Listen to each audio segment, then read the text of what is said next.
আক্রমণাত্মক ফুটবল থেকে একেবারে খোলসবন্দি খেলা। এশিয়ান কাপ বাছাই পর্বে যেখানে বাঁচা মরার লড়াই, সেখানে বাংলাদেশের চেনা ফরম্যাট ৪-৪-২-এর পরিবর্তে ৫-৩-২ ফরম্যাটে মাঠে নামে বাংলাদেশ। প্রথম ম্যাচের বিতর্কের পর শুরুর একাদশে পরিবর্তন আনে কোচ হ্যাবিয়ার ক্যাব্রেরা, যেখানে সুযোগ পান তরুণ ফুটবলার জায়ান আহমেদ সহ সমিত সোম।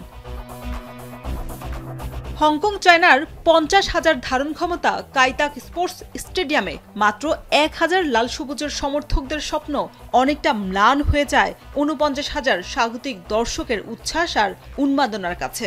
শুরু থেকে বেশ ধীর গতিতে এগোয় ম্যাচ। সময়ের সঙ্গে সঙ্গে রক্ষণাত্মক ফুটবল খেলা বাংলাদেশকে চেপে ধরে স্বাগতিকরা। ২৬ মিনিটে গোল হতে হতে বেঁচেও যায় ক্যাব্রেরার শিষ্যরা। তবে ৯ মিনিটের ব্যবধানে নেচে ওঠে কাইতাক স্টেডিয়ামের উপস্থিত সমর্থকরা, আর মাথায় হাত হামজা সমিতদের। দ্বিতীয়ার্ধে বাংলাদেশের ফুটবলারদের এলোমেলো খেলায় ম্যাচে ফেরার কোনো আভাস মেলেনি দেশের অগণিত সমর্থকদের, বরং ভুল পাস আর ফিনিশিং দুর্বলতার প্রতিচ্ছবি ফুটে উঠেছে তপু বর্মন এবং পরে মাঠে নামা ফামিদুলের খেলায়। এই যেমন ৭৩ মিনিটে সাদউদ্দিনের দুর্দান্ত ক্রস থেকে গোলরক্ষককে একা পেয়েও সে সুযোগ কাজে লাগাতে পারেনি ফামিদুল। তবে শেষের দিকে ম্যাচ হারার লজ্জা থেকে দলকে রক্ষা করেছেন রাকিবুল হোসেন। অবশ্য শেষের দিকে মাঠে বেশ ঘাম ঝরিয়েছেন বাংলাদেশের ফুটবলাররা। তবে ১০ জনে পরিণত হওয়া হংকং চায়নাকে হারাতে ব্যর্থ জামাল হামজারা।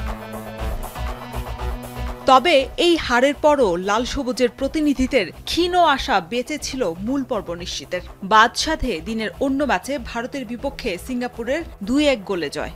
সমীকরণ এখন এমন দাঁড়িয়েছে যে বাংলাদেশ পরবর্তী নিজেদের ২ ম্যাচ ভারত এবং সিঙ্গাপুরের বিপক্ষে জিতলেও ৪৫ বছরের অপেক্ষার অবসান হবে না।